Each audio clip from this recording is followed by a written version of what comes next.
سامعین کرام، جب بندے کو لگتا ہے کہ اس کے ماتحت کچھ لوگ ہیں اور انہیں کچھ نصیحتیں کرنی چاہیے، کچھ باتیں سمجھانی چاہیے،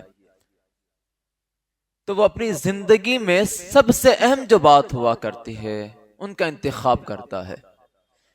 کچھ باتیں لسٹڈ ہوتی ہیں ان کے پاس میں، 100 سالہ زندگی میں اگر ہو تو 99 سال گزارنے کے بعد 100ویں سال وہ فیصلہ کرتا ہے، اور اس دن بھی اخیر دن یا کچھ دنوں میں فیصلہ کرتا ہے کہ آج مجھے اپنے بیٹوں کو اپنے پاس بٹھانا ہے اور مجھے یہ باتیں اپنے بیٹوں کو کہنی ہے۔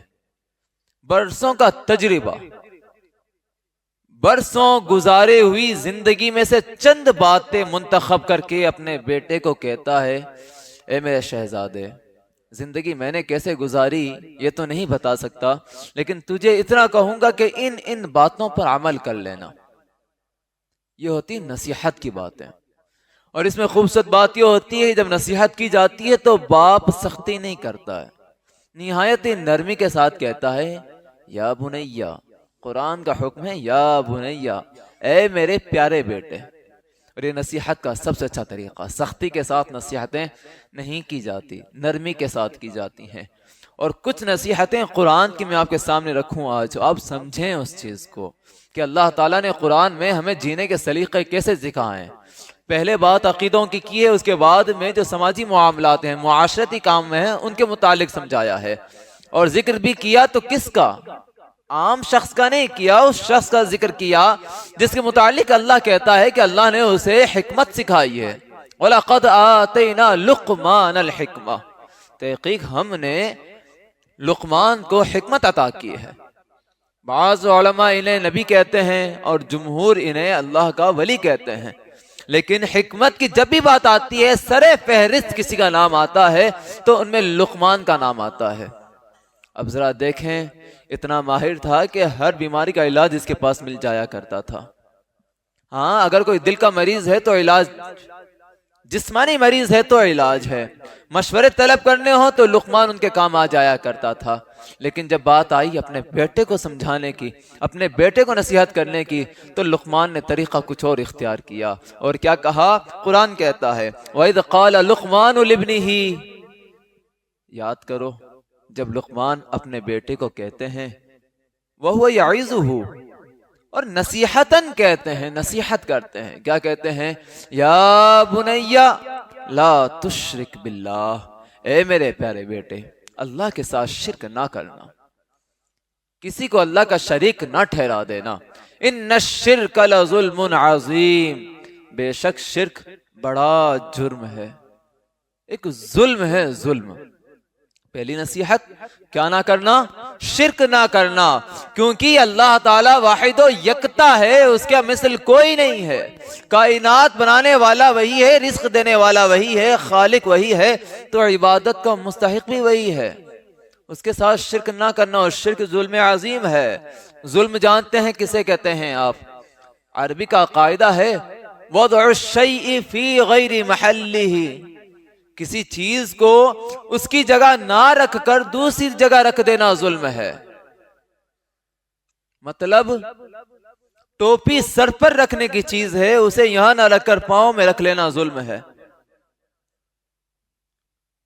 بڑوں کا ادب کرنا، ان کے سامنے ہلکا سا جھک کر ملنا ادب ہے، لیکن ان کے سامنے سینہ تان کر چلنا ظلم ہے۔ یہ آواز پست رکھنا ادب ہے، آواز تیز کر کے بات کرنا ظلم ہے۔ یہ کسی کو حق دینا انصاف عدل ہے، اور اگر اس کا حق مان لیا جائے تو ظلم ہے۔ یہ ظلم ہر ایسا مسئلہ کہ اس کی جو جگہ ہو اسے وہیں رکھا جائے تو انصاف ہے، عدل ہے، اور اگر اس جگہ سے ہٹا کر کہیں اور رکھ دیا جائے تو یہ ظلم ہو جاتا ہے۔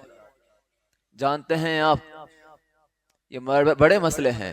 تو جو اللہ تعالیٰ کا حق ہے کہ اس کی عبادت کی جائے، اسے ہی مانا جائے، اس کے علاوہ کسی کو نہیں اپنا خدا کہا جائے، تو اگر کوئی بندہ مخلوق کو اٹھا کر اپنا خدا ماننے لگے، مخلوق کو اپنا معبود ماننے لگے، مخلوق کی پرستش کرنے لگے جن کی حیثیت کچھ نہیں، تو گویا کہ اس نے ظلم عظیم کیا ہے۔ بڑا ظلم کیا ہے، اور یہ ظلم سب سے بڑا ظلم ہے، کیونکہ اللہ تعالیٰ اس ظلم کو معاف نہیں کرتا۔ قرآن میں اللہ کہتا ہے وَمَن يُشَاقِقِ اللَّهَ وَرَسُولَهُ، جس نے اللہ اور رسول کی مخالفت کر لی تو اس کے لیے تو دردناک عذاب ہے،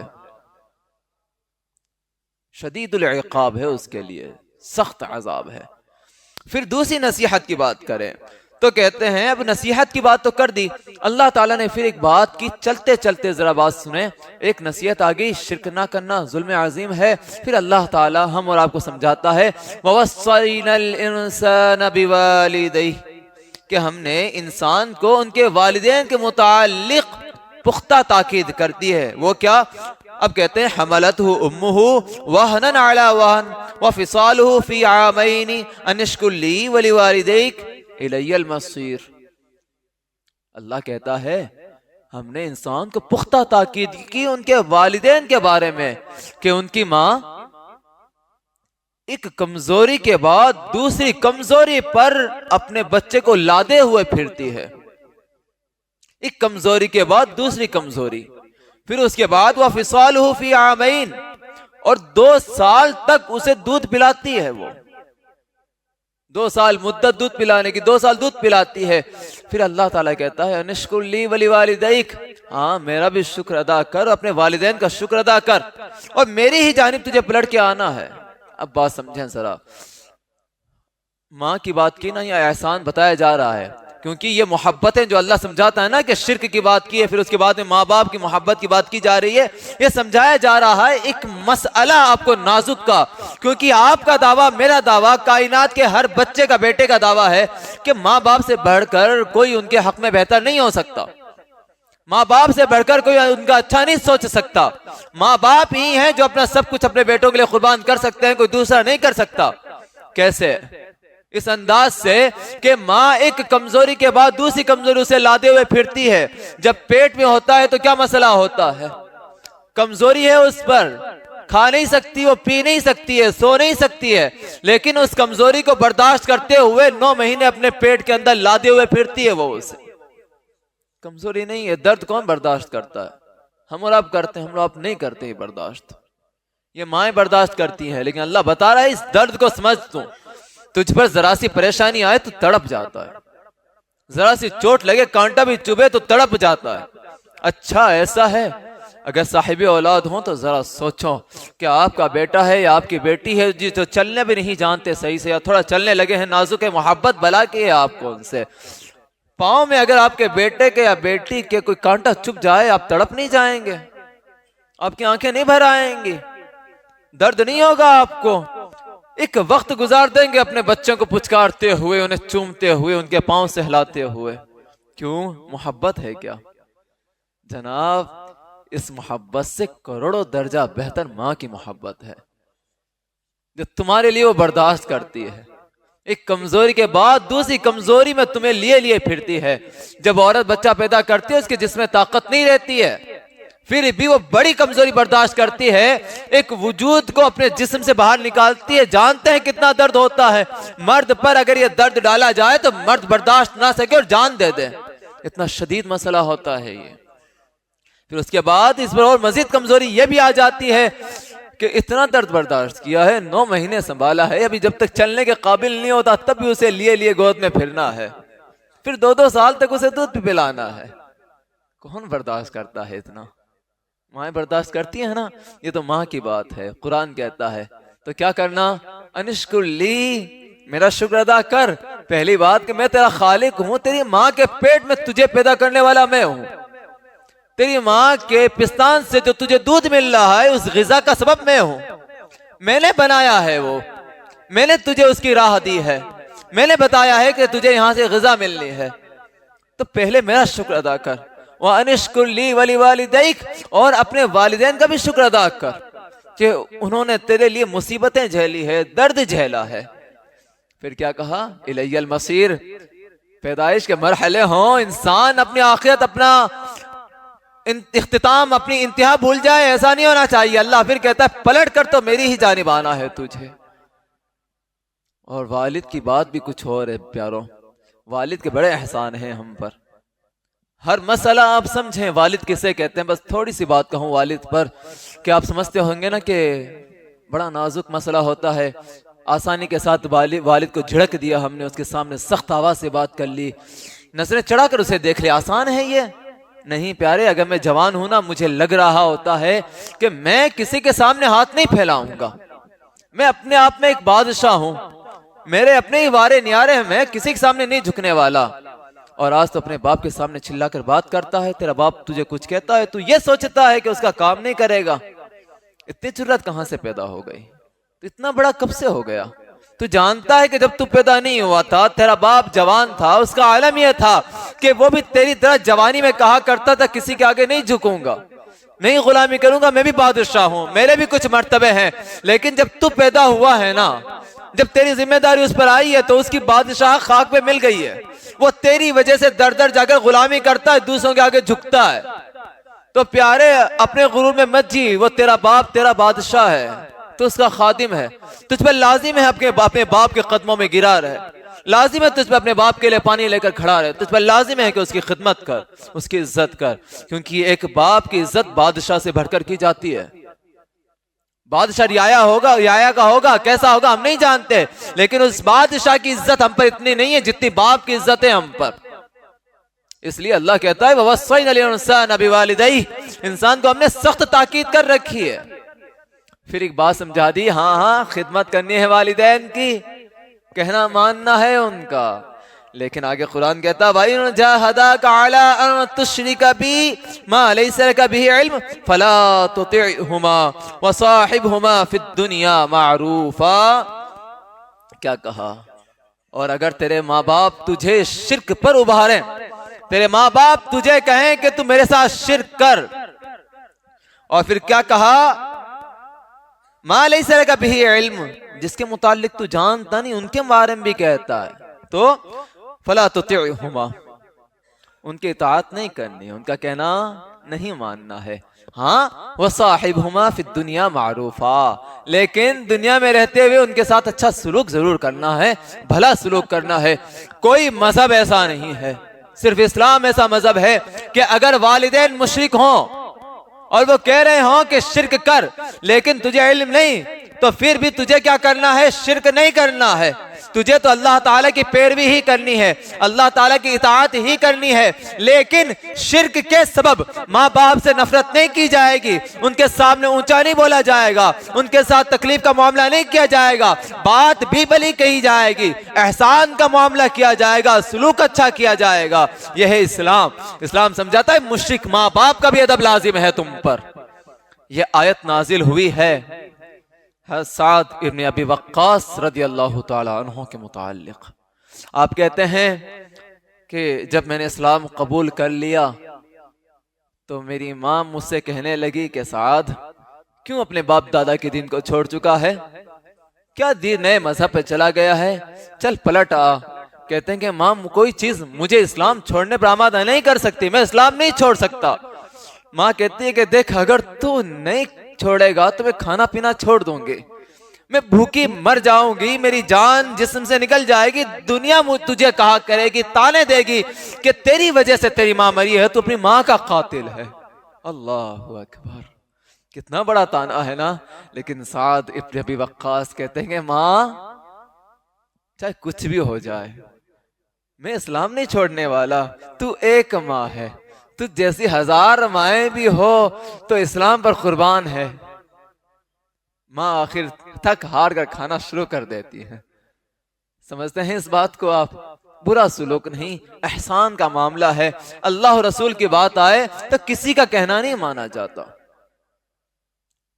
سمجھ رہے ہیں بات؟ کیونکہ حدیث پاک آقا فرماتے ہیں لا طاعت لمخلوق فی معصیت الخالق. جب بات اللہ تعالیٰ کی آ جائے تو مخلوق کا کہنا نہیں مانا جاتا. ادب کے ساتھ عرض کرتا ہوں کہ جب بات آ جائے اللہ رسول کی, جب بات آ جائے شریعت کی, بات آ جائے اسلام کی, تو کوئی رئیس زیادہ نہیں دیکھا جائے گا, کوئی منصبدار نہیں دیکھا جائے گا, قوم کا بڑا نہیں دیکھا جائے گا. جب بات ماں باپ نہیں دیکھے جاتے ہیں تو قوم کا بڑا نہیں دیکھا جاتا. کوئی عالم بھی اٹھ کے اگر کہہ دے جو بات قرآن و حدیث کے خلاف وہ نہیں مانی جائے گی. اس عالم کی بات اس لیے مانی جا رہی تھی کہ وہ اللہ اور رسول کی باتیں کرتا تھا، لیکن عالم اٹھ کر اللہ اور رسول کے خلاف جاتا ہے، وہ ممبر سے اٹھا کر پھینک دیا جائے گا، کوئی حیثیت نہیں ہے اس کی۔ بات اس کی ہے جو اللہ اور رسول کی بات کرتا ہے، حقیقت وہی ہے جو اللہ اور رسول کی ہے۔ ایسا نہیں ہے کہ ہم لوگ کہتے ہیں کہ عالم کیا حیثیت رکھتے ہیں، نہیں، عالم کی حیثیت کچھ نہیں ہے، لیکن عالم کی زبان سے نکلنے والی بات اللہ اور رسول کی بات ہے تو اسے مانا جائے گا۔ میں عالم نہیں، عالم ہی کی بات نہیں ہے، صرف ایک عالم ہی مبلغ نہیں ہے اسلام کا، ایک فرد مومن، ہر ایک بندہ مسلم مبلغ ہے اسلام کا، لازم ہے اس پر اسلام کے پہرے داری کرے، لازم ہے اس پر کہ اللہ تعالیٰ کے دین کے پہرے داری کرے۔ یہ مسئلے کہاں سے لے آئے؟ خدا معاف کیجئے گا اگر برا لگے تو، میں اس حق کا آدمی ہوں، مجھے کوئی خوف نہیں ہے بیان کرتے ہوئے، لیکن خدا ایک بات کہوں گا کہ جو چیز جس کے لیے بنائی گئی ہے وہی کام اس میں کیا جائے۔ زمانے سے چلتا آ رہا ہے فلاں کرتے نہیں میٹر کرتا ہے، کوئی حیثیت نہیں ہے اس چیز کی، بات اتنی ہے کہ پہلے علم نہیں تھا، کیا تھا ہم نہیں جانتے، لیکن اگر یہ بات درست نہیں ہے تو آج پتہ چلا تو آج سے درست نہیں ہے، ہم نہیں کریں گے آج سے۔ پتہ ہے کیوں یہ بات کہہ رہا ہوں میں؟ ذمہ دار کل اٹھ کر آپ نہ کہتے کہ خدا پوچھے تم سے کہ تم نے یہ کام کیا بروز محشر میں، اور تم یہ کہہ دو کہ حضرت وہ فلاں عالم بیٹھا تھا سامنے میرے، میں نے یہ بات کہی تھی تو اس نے میرا ہاتھ نہیں پکڑا، مجھے نہیں کہا کہ تم نے ایسا کیوں کیا۔ ممبر پہ کہہ رہا ہوں میں آپ کو، کیونکہ بات ممبر کی ہوتی ہے، مسجدوں کی ہوتی ہے، اس لیے کہہ رہا ہوں میں آپ سے، نہیں کہنا مانا جائے گا کسی کا۔ مسجد جو ہے نا، مسجد کس لیے بنائی گئی ہے بتائیں مجھے آپ، سوال ہے آپ سے۔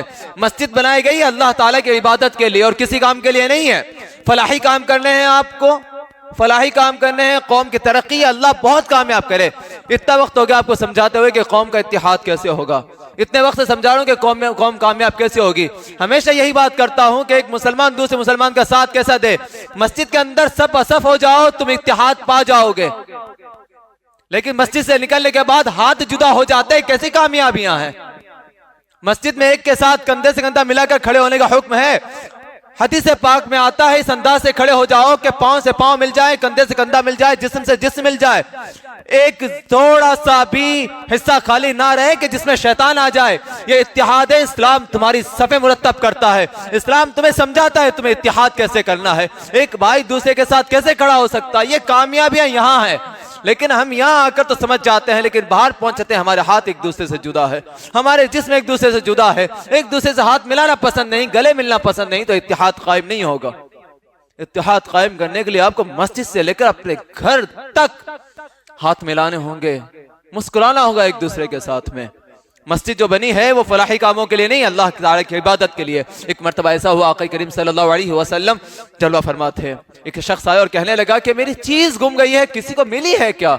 آقا کریم صلی اللہ علیہ وسلم کہنے لگے اللہ کرے تیری چیز تجھے نہ ملے۔ بس دعا دی آقا نے، اسی بات کی جس سے سخت بات۔ پھر آقا نے کہا کہ مسجدیں اس لیے نہیں بنائی گئی ہیں، مسجدیں اللہ کی عبادت کے لیے بنائی گئی ہیں۔ تو خدا را لا طاعت لمخلوق فی معصیت الخالق، جب بات اللہ تعالیٰ کی آ جائے، اللہ تعالیٰ کی نافرمانی کا معاملہ آ جائے تو مخلوق کا کہنا نہیں مانا جائے گا، بات مانی جائے گی اللہ اور رسول کی۔ ادب کے ساتھ عرض ہے، پھر آگے ذرا سنیں، اللہ کہتا ہے وَاتَّبِعْ سَبِيلَ مَنْ أَنَابَ إِلَيْكَ، کہنا کس کا ماننا ہے؟ وَاتَّبِعْ سَبِيلَ مَنْ أَنَابَ إِلَيْكَ، جو اللہ تعالیٰ کی جانب رجوع کرتا ہے اس کا کہنا مان لینا ہے۔ یہ آیت نازل ہوئی ابو بکر صدیق رضی اللہ تعالیٰ عنہ کے لیے۔ جب ابو بکر صدیق رضی اللہ تعالیٰ عنہ ایمان لے آئے تو اس وقت حضرت طلحہ، حضرت زبیر، حضرت عثمان، حضرت عبد الرحمن ابن عوف رضی اللہ تعالیٰ عنہ آئے اور کہنے لگے اے ابو بکر صدیق ہمیں بھی تو اسلام کے بارے میں بتاؤ نا، آخر کیا ہے؟ ابو بکر صدیق رضی اللہ تعالیٰ عنہ نے انہیں بتایا اسلام کی خوبصورتی کے بارے میں، رسول اکرم صلی اللہ علیہ وسلم کے بارے میں۔ وہ نرم لہجہ تھا ابو بکر کا، کہنا ہی کیا، ان کا زبان ہی کچھ ایسی تھی کہ اللہ تعالیٰ نے الگ ہی چاشنی رکھی ہوئی تھی ان کے زبان میں۔ اور سب سے زیادہ بڑے بڑے جو رؤساء تھے کفار کے، جو اسلام میں پلٹ کر آئے، آقا کریم صلی اللہ علیہ وسلم کے عظیم صحابی بنے، ان کے دلوں پر اثر بھی ابو بکر صدیق رضی اللہ عنہ کی زبان کا تھا۔ یہ سب کے سب جو ابو بکر صدیق سے پوچھ لیتے ہیں، بات سن لیتے ہیں، بارگاہ رسالت میں آتے ہیں اور کہتے ہیں یا رسول اللہ اسلام پیش کریں ہم پر، ہم اسلام قبول کرنا چاہتے ہیں۔ کہنا کس کا ماننا ہے؟ اس کا کہنا ماننا ہے جو اپنے آپ کو بارگاہ الہی میں جھکا دیتا ہے، جو اللہ کے آگے سجدہ ریز ہو جاتا ہے، کہنا اسی کا ماننا ہے۔ ثم الی مرجعکم، ہاں پھر تمہارا پلٹنا ہے ہماری ہی جانب۔ فَأُنَبِّئُكُمْ بِمَا كُنتُمْ تَعْمَلُونَ، اللہ کہتا ہے جو تم کرتے ہو نا، ہر ایک بات کا پتہ دے دوں گا تمہیں، ساری باتیں بتاؤں گا، جو جو کرتے ہو سب کچھ بتاؤں گا۔ اب آگے دیکھیں، اب واپس نصیحت شروع ہوتی ہے۔ ایک نصیحت ہوئی تھی، اس کے بعد اللہ تعالیٰ نے بیچ میں باتیں رکھی جو ہماری اللہ تعالیٰ کی جانب سے ہمیں وصیتیں تھی۔ اب ذرا دیکھیں، دوسری نصیحت ہوئی، یا بنی انہا ان تکم مثقال حبۃ من خردل فتکن فی صخرۃ او فی السماوات او فی الارض یأتی بها اللہ ان اللہ لطیف خبیر۔ کیا کہا؟ اللہ کہتا ہے، لقمان اپنے بیٹے سے نصیحت کرتے ہیں، اور دوسری نصیحت کیا؟ یا بنیا، اے میرے پیارے بیٹے، انہا ان تکو مثقال حبۃ من خردل، ایک دانے کے برابر کوئی برائی ہو، ایک دانے کے برابر کوئی برائی ہو، کسی چٹان میں ہو، آسمان میں ہو، زمین میں ہو، یأتی بها اللہ، اللہ لے آئے گا۔ ان اللہ لطیف خبیر، اللہ بہت باریک جاننے والا، خبر رکھنے والا ہے۔ کیا سوچتے ہیں، کیا سوچتے ہیں؟ ہم ہی تنہائیوں کے مالک سوچتے ہیں کہ چھپا کر کر لوں گا، نظر نہیں آئے گا کسی کو۔ اللہ کیا کہتا ہے؟ فَمَن يَعْمَلْ مِثْقَالَ ذَرَّةٍ خَيْرًا يَرَهُ، اگر کسی نے ایک ذرہ برابر بھی کچھ بھلا کیا ہے نا تو اللہ اسے دکھا دے گا، وہ دیکھ لے گا بروز محشر۔ وَمَن يَعْمَلْ مِثْقَالَ ذَرَّةٍ شَرًّا يَرَهُ، اور اگر کسی نے ایک ذرہ برابر بھی برائی کی ہے تو اللہ تعالیٰ کے یہاں دیکھ لے گا اسے۔ آپ جانتے ہیں یہ کیا چیزیں ہیں؟ مثال اللہ نے ایسا نہیں کہا، اللہ نے کہا چٹان میں ہو، چٹان میں چھپی ہوئی چیز ہماری آنکھیں نہیں دیکھتی ہیں، آسمان میں کوئی چیز ہے ہماری آنکھیں نہیں دیکھتی ہیں، زمین کے تہوں میں کوئی ہو تو ہماری آنکھیں نہیں دیکھتی، لیکن اللہ سمجھا رہا ہے ہمیں کہ اگر چھوٹی سی برائی کسی نے کہی ہے، زمین و آسمان سے چھپی ہو، چٹانوں میں چھپی ہو، لوگوں کی نگاہوں سے چھپی ہو، دل کے اندر چھپی ہو، اللہ جاننے والا ہے، اور بروز محشر سب کے سامنے اللہ لا کر کھڑا کر دے گا۔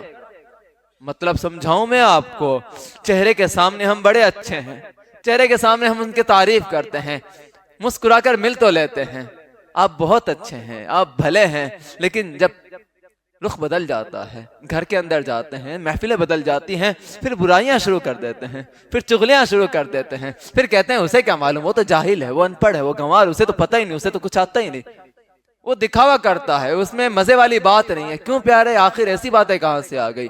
تو یہ سمجھ رہا ہے کہ چہرے پر تو نے یہ صفت اختیار کر لی کہ بھلا کہہ لیا ہے، اس کے سامنے اچھا ہو گیا، اس سے پیٹ پھیر کر نکلا ہے کسی بندے سے، کسی مسلمان سے، پھر تو اس کی برائیاں کرنے لگ گیا ہے۔ نہیں، اچھا زبان پہ نہیں کہا، دل میں تو برا جان رہا ہے۔ اللہ نہیں جانتا، اللہ جانتا ہے، اور یہ دل میں کینہ، حسد، کپٹ ہے تو اللہ تعالیٰ اسے بھی لے کر کھڑا ہو جائے گا۔ اللہ کہے گا کہ تو نے ایسا کیا، اللہ کہتا ہے وَنَضَعُ الْمَوَازِينَ الْقِسْطَ، ہاں ہم میزان قائم کریں گے، ان میزانوں کے اندر اعمال جو ظاہر ہیں یہ بھی تولے جائیں گے، اعمال باطن ہیں یہ بھی تولے جائیں گے۔ پوچھا جائے گا تم سے، تم نے نمازیں نہیں پڑھی، تولا جائے گا، روزے نہیں رکھے، تولا جائے گا، عبادتیں نہیں کی، تولا جائے گا، ہاں تم نے مسلمانوں کو حقیر جانا ہے، تولا جائے گا، تم نے حسد رکھا ہے یہ بھی تولا جائے گا، تم نے بغض رکھا ہے تولا جائے گا، زبان سے کسی کو برا کہا ہے یہ بھی میزان عمل پر تولا جائے گا۔ کیا کریں گے پھر؟ نہیں جناب، ایک چھوٹے سے چھوٹا عمل بھی اللہ تعالیٰ تولے گا، اس لیے کہا بچ کے رہنا ان چیزوں سے میرے بیٹے، برائی چھوٹی ہی صحیح بچ کے رہنا۔ پھر آگے کہا یا بنیا اقم الصلاۃ، اے میرے بیٹے، اے میرے پیارے بیٹے، اقم الصلاۃ، نماز قائم کر، وَأْمُرْ بِالْمَعْرُوفِ وَانْهَ عَنِ الْمُنْكَرِ، بھلائی کا حکم دے، برائی سے روک، وَاصْبِرْ عَلَىٰ مَا أَصَابَكَ، اور برائیوں کے بدلے جو مصیبت پہنچتی ہے وَاصْبِرْ، ان پر صبر کر لے، إِنَّ ذَلِكَ مِنْ عَزْمِ الْأُمُورِ، بے شک یہ اہم کاموں میں سے ہے۔ پہلے بات کس کی ہوئی؟ دیکھیں قرآن کیا سمجھا رہا ہے۔ پہلے بات ہوئی عقیدے کی، پھر بات ہوئی اعمال کی، ان اعمال کی جو پوشیدہ ہوں، پھر بات کی اقیم الصلاۃ، اے بیٹے نماز قائم کر، برائی سے روک، بھلائی کا حکم دے.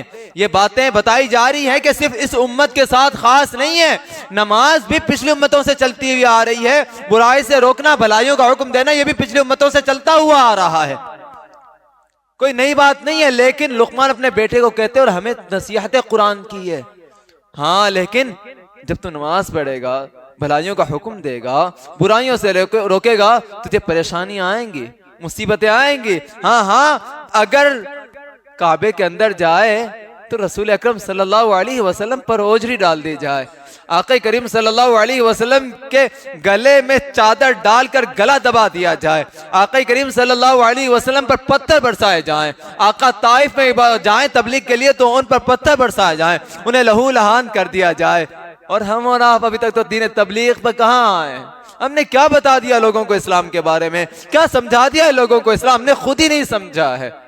ہم پہ کیا مصیبتیں آئیں گی؟ آئیں تو صحیح, بتائیں تو صحیح لوگوں کو اللہ تعالیٰ کے بارے میں, رسول اللہ کے بارے میں. مزہ نہیں آئے گا, لطف آئے گا, سکون ہوگا زندگی کے اندر, لیکن پریشانی آئیں گی. پریشانی نہیں آئے گی تو کیا کرنا ہے؟ وَاصْبِرْ, صبر کر لینا ہے. اور یہی سب سے اہم کام ہے. قرآن کہتا ہے اِنَّ ذَلِكَ مِنْ عَزْمِ الْأُمُورِ, یہ اہم کاموں میں سے ہے.